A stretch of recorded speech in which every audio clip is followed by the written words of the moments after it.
Men eventually manifest, but they emerge only as a shadow of what God truly intended them to be. You just hear, there's one brother, he has been praying, God is helping him. Come go and check after 3 years. His voice has fizzled away. There is a war. This one is not against darkness. If they try to put corruption in your life and they don't prosper, they will build distractions into your way and make sure you don't have the capacity to honor time. There are two variables that will guarantee your safe arrival in destiny. It's time and chance. And it is the use of time that multiplies your chance. Your chance is your opportunity. It is how what you use time that opportunities come to you. It is time that actually influences opportunity. If you use time well, opportunities will multiply for you. I give you 1 minute again, like I said. You are here and you know that there is a contention. What I'm fighting is the war against capacity. Something is trying to make sure I don't emerge in my true capacity.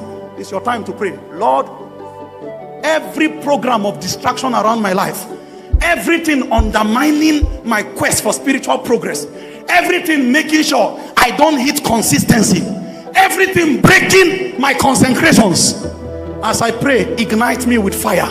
Set this altar on fire.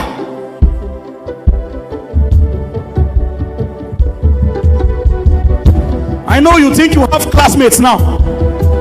In a few years you will realize no classmates. Life will categorize us into cadres. Nobody was your mate in any season. Our decisions will separate us. Our routines will categorize us.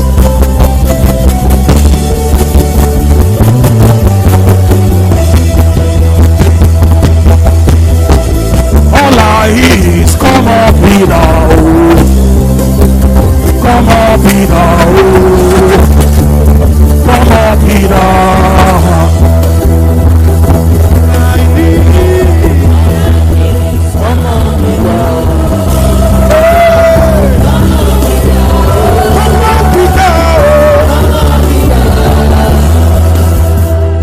Listen, the war against capacity also manifests as procrastination. What you should do now, always putting for later what should be done now. You will put for later until the need for what to be done comes. Then you will realize that you are always emerging in platforms unprepared. You just know that if I put in a little more work, I would have been able to execute this thing better. That program was designed to make sure you will never burn bright. Always underperforming. Procrastination is a spirit. It can stand in a family from generation to generation. You will look at your father, you will look at your mother. Everybody is bound by the same pattern. Procrastination. Send me your CV. They will delay. There is food in your front. Eat it, you can't. A spirit will always make sure you are late for every appointment. Late. Procrastination. I will read until one night to exam. Procrastination. The spirit knows that it is eating your time. You are the one that don't know. He knows that what he has eaten out of your life is actually your destiny. He has taken years that you will never touch. Aye. My brother, if you use your time well, not even evil spirits can manipulate your life. If you arrest your use of time, what they are masters of is to manipulate your emotions per time. You will just wake up feeling lazy, a need to just sleep extra. That is actually that's the devourer there. But when he wants to come, he will first make sure you will yield. You are not as helpless as you think. No spirit can bind you without your cooperation. There's a role you played for that script to play out. There's a role you play, you entertain it. If you bind yourself with routines, I've seen where God wants to take me. In the strength of that particular destination I see, there's a routine that can guide me there. So you bind yourself to it.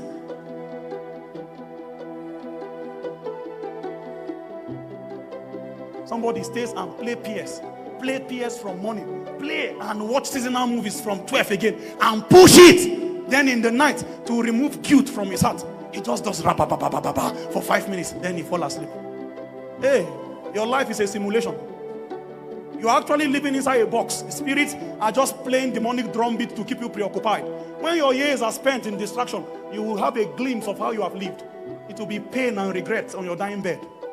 You will realize that there were many things you were allotted to do, but you were trapped. You were trapped in a pseudo-existence.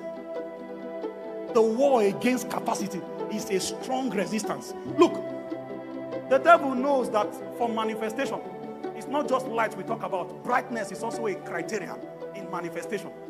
Do you know why you don't see the stars in the afternoon? Stars don't move. They are stationary in their constellations. You can't see them in the afternoon because a brighter star is in the day of his glory. Until the sun recedes, you will never see them. Can you imagine that you are around and your generation cannot see your manifestation? Because you have chosen to embrace mediocrity. Because you never gave the due diligence to burn brightly. Gentiles will come to your light. But kings, it is to the brightness of your rising. If you are going to be bright, brightness is introduced to differentiate one light from another. So when all of us emerge as light, now brightness becomes the criteria that separates us again into cadres. I give you 1 minute wherever you are. React to the burden that is in your spirit now. Only you know what you seek intervention for.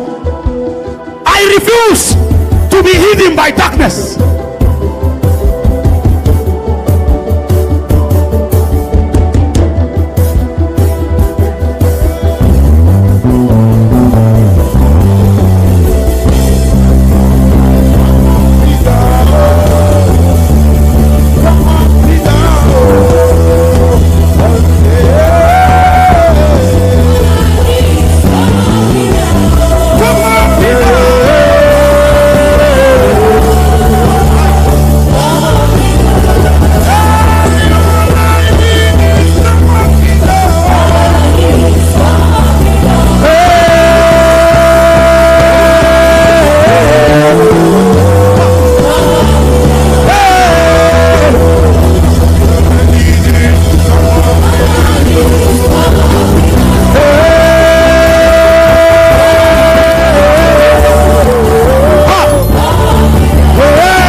Whatsoever thy hands findeth to do, do it with all your might.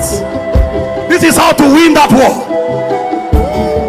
Seest thou a man diligent in his business, diligent in his assignment, diligent in his calling? He shall stand before great men. He shall stand before kings.